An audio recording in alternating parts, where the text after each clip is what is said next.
लेने वाले भी 100, 200, 500 होते हैं। जब कंसोलिडेटेड बाजार आता है और छोटे लोग उसमें से निकल जाते हैं, आप छोटा उदाहरण लीजिए, इंग्लैंड में 30% बाजार टेस्कोस कंट्रोल करता है। There are 4 companies in England, Tescos, Sainsbury and 2 others, which control now 65% of the market. So the market is consolidated. उपभोक्ता को खरीदना है तो 65% लोग इनके पास जाते हैं। जब किसान या दूध प्रोड्यूसर को बेचना है तो इनके पास आता है। तो आज इस देश की यह परिस्थिति नहीं कि हम एक कंसोलिडेटेड मार्केट क्रिएट कर दें। जब खरीदार, जब किसान इनको बेचने जाता है तो उसको बेचने के 50 साधन नहीं बचते। उसको बेचने वाले, उससे खरीदने वाले किसान से या दूध का उत्पादन करने वाले के 4 या 5 स्टोर्स बनते हैं। और यह दुनिया भर का सिद्धांत है। मैं एक एक देश के आपको आंकड़े दे सकता हूं। थाईलैंड आखिरी देश था जिसने एफडीआई शुरू की। 10 साल में 3 कंपनियां हैं, 40% मार्केट पे उनका कब्जा हो चुका है और हर साल यह परसेंटेज बढ़ता जाएगा। जब मार्केट कंसोलिडेट होता है तो किसान के खरीदार जो बचते हैं वो 3, 4 या 5 बचते हैं। जो उपभोक्ता के पास साधन होते हैं खरीदने के, वो 4, 5 या 7 बचते हैं। उसके पास भी मल्टीपल नहीं बनते। तो जो कंसोलिडेटेड मार्केट होता है वो ना तो सप्लायर के हित में होता है ना उपभोक्ता के हित में होता है। और जब एफडीआई आती है तो यह कहना बहुत सरल है कि धीरे धीरे दोनों चलेंगे। अरे दोनों धीरे धीरे चल गए होते तो मैनहट्टन के अंदर 10 वॉलमार्ट होते, क्योंकि उनको भी मालूम है, जिनका अनुभव है, कि ऐसा संभव नहीं है। कमलनाथ जी आपसे पहले ट्रेड मिनिस्टर रहे हैं, उनसे पहले मुझे भी इस मंत्रालय में काम करने का अवसर मिला। जितने हमारे ट्रेड डायलॉग्स होते हैं, सबसे पहले ट्रेड डायलॉग में यूनाइटेड स्टेट्स का और यूरोपियन यूनियन का जो कई मांगे हैं, उसमें से प्रमुख मांग होती है कि अपने बाजार को खोल दो रिटेल के लिए। और हम हमेशा कहते रहे कि भाई हम अभी खोलने की स्थिति में नहीं है। मैंने इसलिए कहा कि मेरा कमलनाथ जी ने जो नीति 5 साल अपनाई, मेरा उससे मतभेद नहीं है।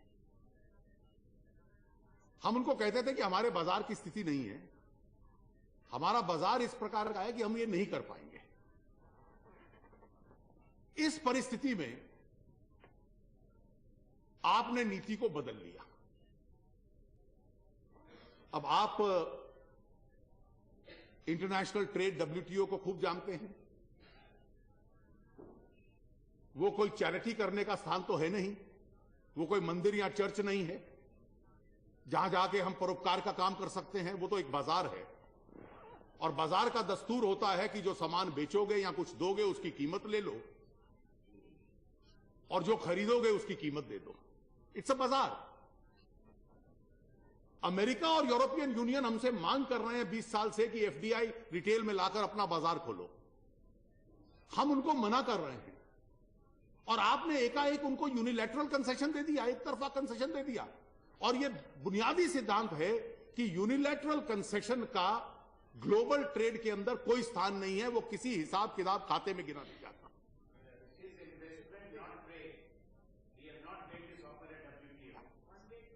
अरे you may not have made it as a WTO, but even in your bilateral investment dialogues, we expected the commerce minister to be a much smarter politician and a much smarter trader. When he was giving a concession, he should have charged for that concession. He couldn't have given a concession free. What was the pressure on you to give this concession free? What was the reason that we were not willing to give it? Mr. Kamal Nath was not willing to give it, and you gave it?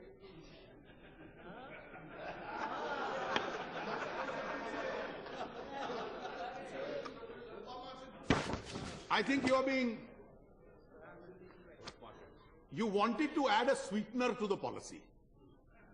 So in order to add the sweetener to otherwise a very bitter policy, You said we'll leave it to the states.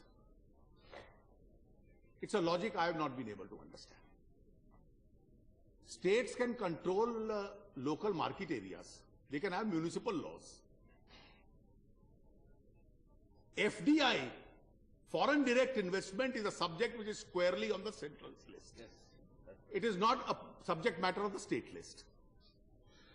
FDI policy has to be decided by the center, not by the states. आपने 82 countries के साथ bilateral investment treaties की है और उस treaty में यह कोई अंतर नहीं है प्री एस्टैब्लिशमेंट पोस्ट एस्टैब्लिशमेंट का। हर ट्रीटी में एक क्लॉज है जिसको इंटरनेशनल ट्रेड की भाषा में MFN या नेशनल ट्रीटमेंट कहते हैं, मोस्ट फेवर्ड नेशन और नेशनल ट्रीटमेंट। उसका अर्थ यह है कि आपके साथ कोई भेदभाव नहीं होगा और वो क्लॉज ये है, मैं आपको क्लॉज पढ़ देता हूं Anand ji. And this is a clause in all 82 agreements that we have. वो क्लॉज है, each contracting party shall accord to investment of investors of other contracting party, including their operation, management, maintenance, use, enjoyment of disposal by such investors, treatment which is not less favorable than that accorded to the investment of its own investors or investors of the third state. इसका सरल अर्थ यह है कि जिन 82 देशों के साथ आपने समझौता किया हुआ है, उनके लोग जब इन्वेस्टमेंट लेकर आएंगे तो उसको वही सुविधा दोगे जो अपने गृह निवेशकों को आप देते हो। जो आपने रिलायंस फ्रेश को सुविधा दी, जो आपने शॉपर स्टॉप को सुविधा दी, वही सुविधा आपको उस इन्वेस्टर को देनी पड़ेगी अगर उन देशों से आता है। मैं एक बार फिर, नहीं आपने सुन लिया पर समझा नहीं अभी भी।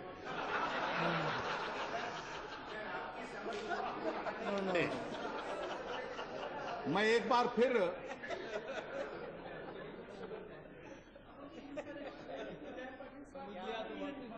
वो अंग्रेजी में वो कहा है ना कि जब वो हम्टी डम्टी का एक कोटेशन है लुइस कैरल की पुस्तक से, looking through the glass, when I say something I mean what I want it to mean. तो जिसपे एलिस इन वंडरनेस पूछती है, but how can the same words mean differently? To which Humpty Dumpty says, well that depends on who is the boss eventually, you और me. मंत्री आप हैं, इसलिए परिभाषा जो आपको समझ में आती है उसी का असर पड़ेगा। मैं एक बार फिर पढ़ देता हूं।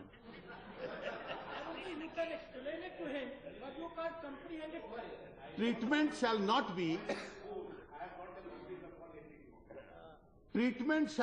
be less favorable than that accorded to investors of its own.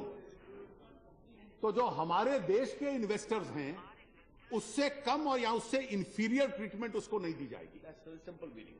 और मैं इसलिए कह रहा हूं कि आरंभ में तो आपने कह दिया कि ये राज्यों पे छोड़ दिया है और समाजवादी पार्टी ने कह दिया हम उत्तर प्रदेश में आने नहीं देंगे, AIDMK ने कह दिया कि हम तमिलनाडु में आने नहीं देंगे, राज्य सरकारों ने कह दिया आने नहीं देंगे। आपने खिड़की खोल दी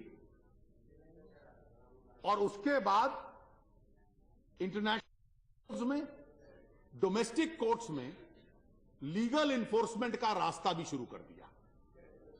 You have opened a window so that the door can be opened by using this clause of all these 82 bilateral treaties.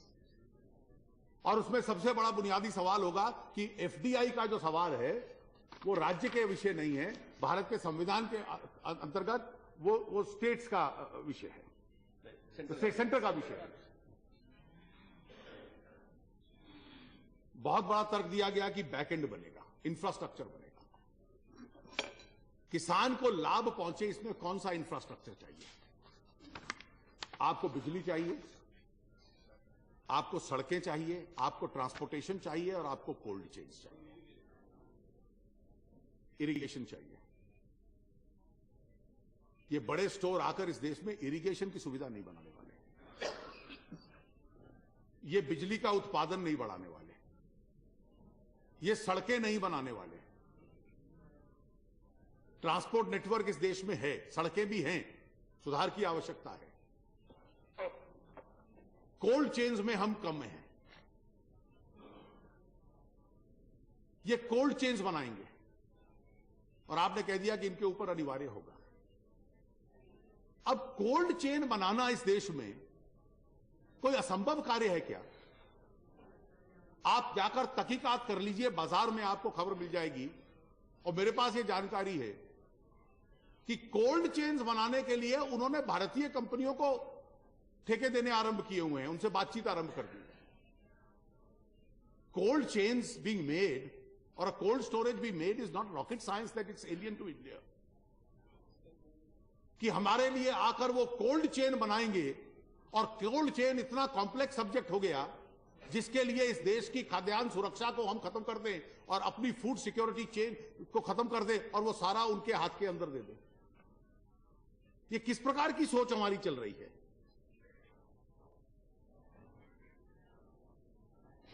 Infrastructure की जरूरत है। आपने जो योजनाएं बनाई हुई हैं, उन योजनाओं में आप कमजोर वर्गों की सहायता करते हैं, लेकिन उसमें एसेट क्रिएशन नहीं हो रहा।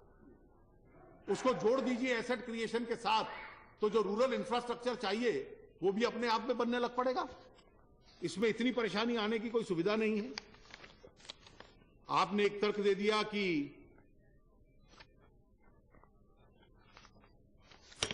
एनडीए ने अपनी स्थिति बदल दी। मैंने उस वक्त उनको इंटरप्ट नहीं किया जब अश्विनी जी कह रहे थे कि 2001 में एनडीए सरकार की कैबिनेट ने निर्णय ले लिया।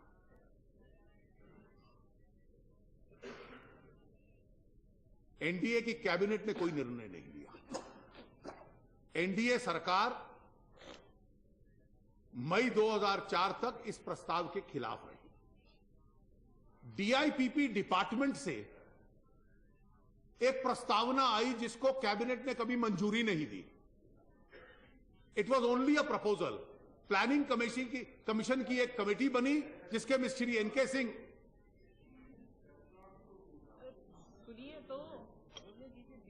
Please produce the cabinet decision if you have one.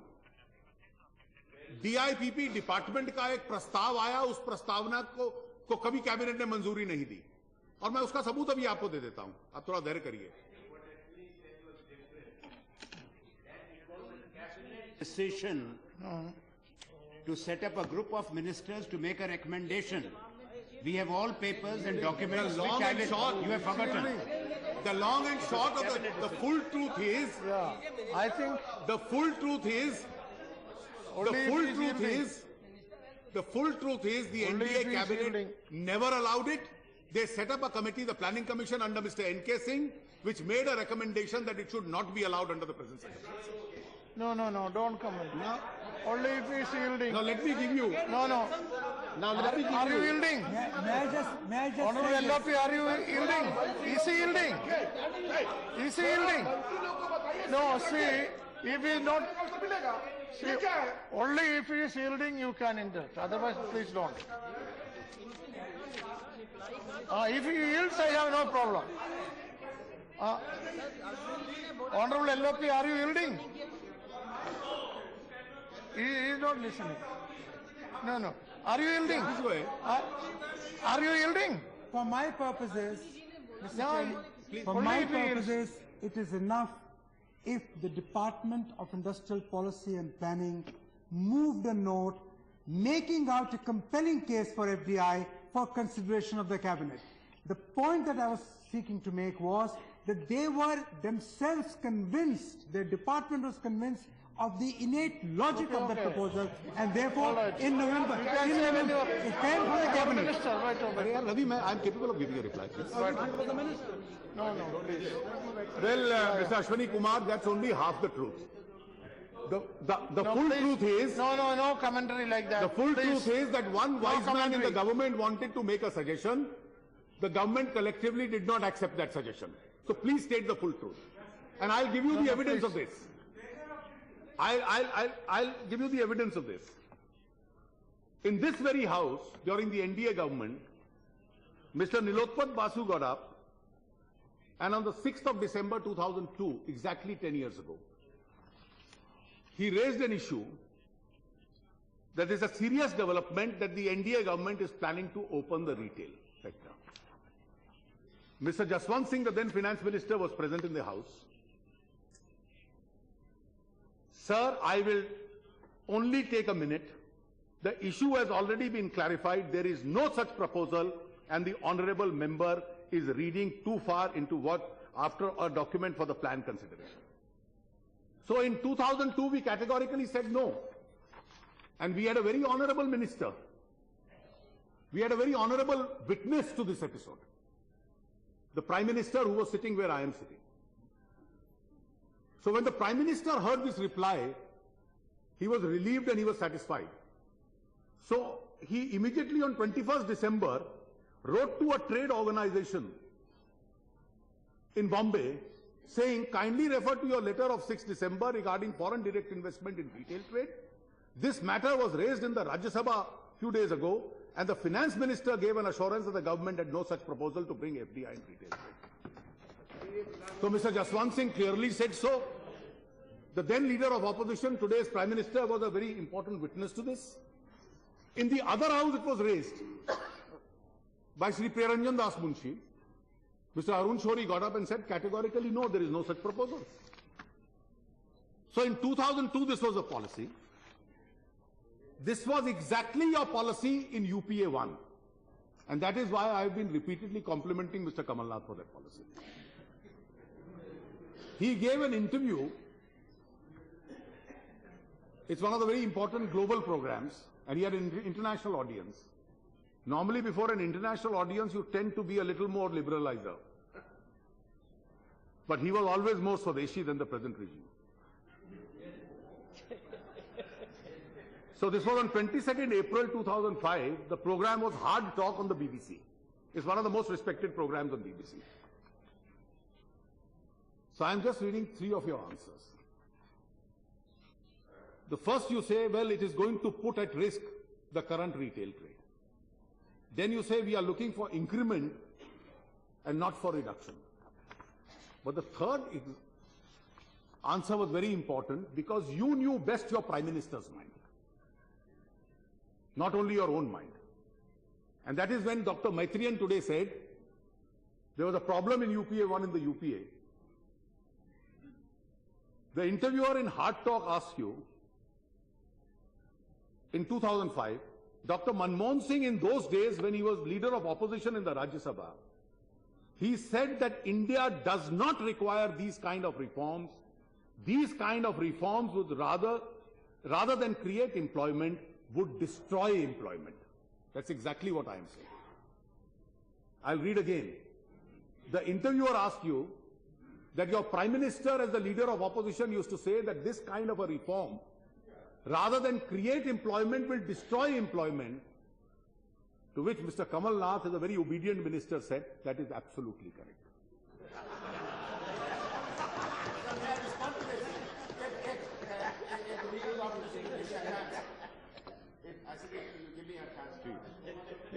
Sir, I must thank him for giving me the compliment.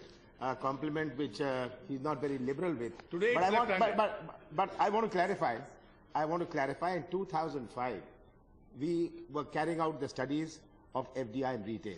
And I want to remind the leader of the opposition that it was me as Commerce Minister who had promoted wholesale, retail and wholesale in B2B.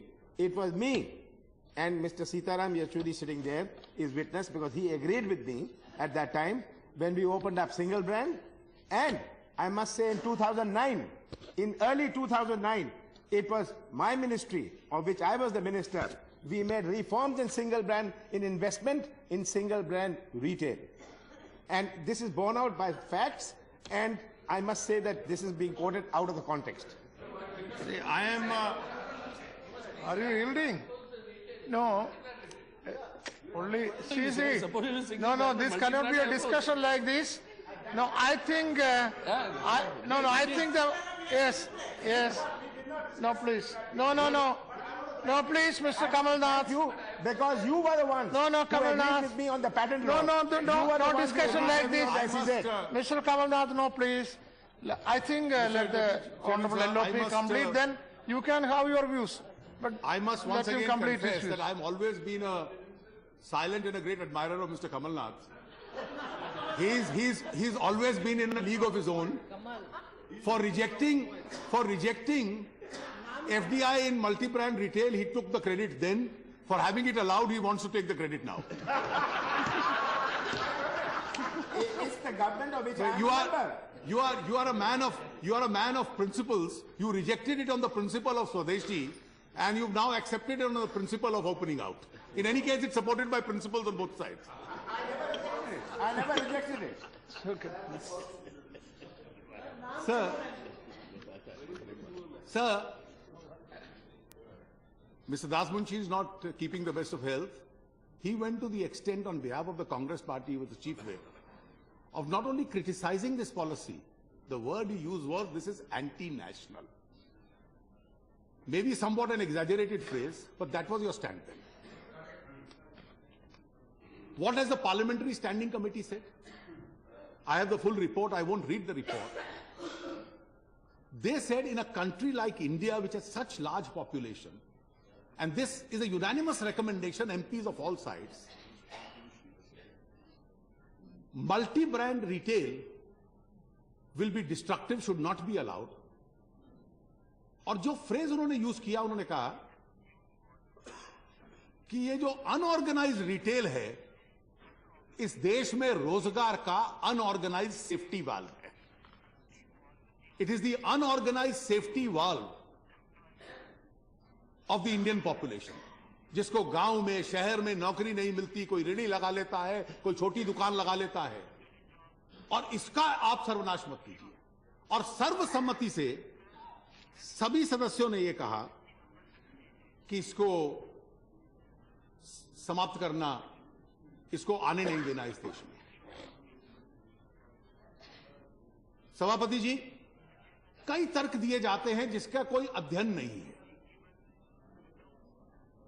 यह कहना कि सरकार में एक committee बन गई, उसने अध्ययन कर लिया, और कमेटी में वही लोग थे जो हमेशा अपने आप को पश्चिम देशों की जो लिबरलाइजेशन की भाषा है उसके प्रति वचनबद्ध मानते हैं.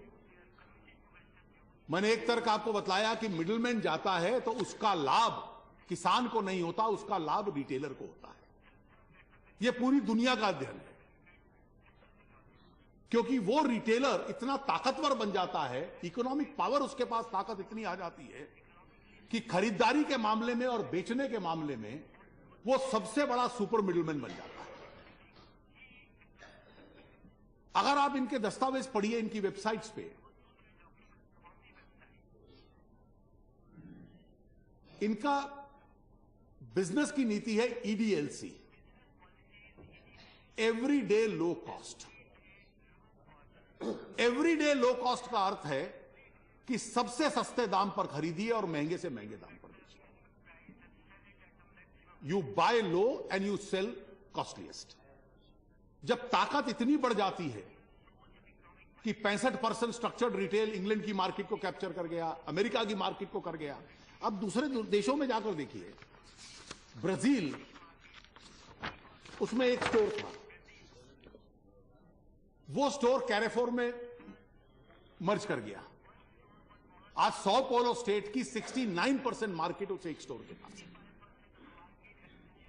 आप दुनिया के एक एक देश में देखिए, 60% से लेकर 70% तक बाजार के ऊपर इस चेन का कब्जा आ जाता है. तो किसान बेचने जाता है तो इस चेन के अलावा नहीं मिलता. अलग अलग प्रकार की चेन्स हैं. खरीदने जाता है तो उसको इसी चेन से खरीदना पड़ता है. They decide the market. Their ability to abuse that dominance is immense. And that is why antitrust actions in many countries have to be invoked against them. अब एक अंतिम तर्क बचा कि हमारे यहां वेस्टेज बहुत ज्यादा है, खाद्यान्न खराब बहुत ज्यादा होते हैं, और इसकी वजह से किसान को बड़ा नुकसान होता है. अब इस पे कितना अध्ययन हुआ आपने भी कहा 35 से 40% तक वेजिटेबल चला जाता है, 65,000 करोड़ रुपए का नुकसान किसान को हर साल होता है। तरह तरह के आंकड़े इसमें बना लिए गए।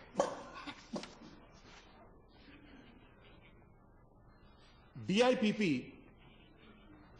जो आनंद शर्मा जी का विभाग है, उसने जो अध्ययन किया उसने थोड़ा एग्जैजरेशन कम कर दिया और उसने कहा as per some industry estimates, so they are going by estimates of the industry, 25 to 30% of fruits and vegetables and 5 to 7% of food grain is wasted.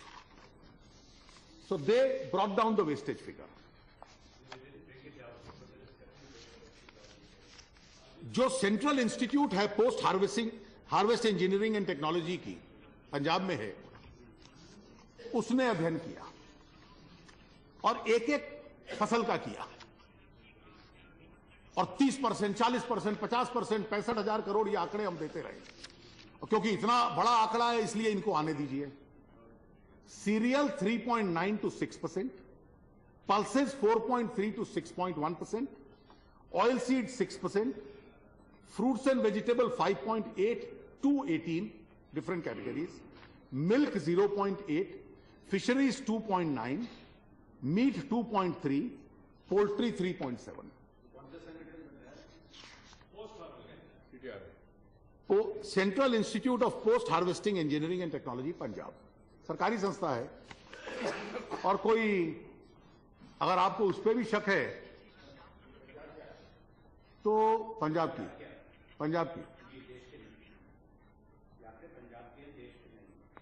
चलिए, देश के एक कृषि मंत्री हैं और आपके यूपीए के बहुत प्रमुख सदस्य हैं शरद पवार जी। महाराष्ट्र के होंगे लेकिन यूपीए के भी हैं। उन्होंने 8 मई 2012 को इस संसद में जवाब दिया, लोकसभा में इसी साल। Percentage of estimated losses in major products 3.9 in cereals, ये क्यूमुलेटिव लॉस है। Pulses 4.3, oil seed 6%, fruits and vegetables 5.8, milk 0.8।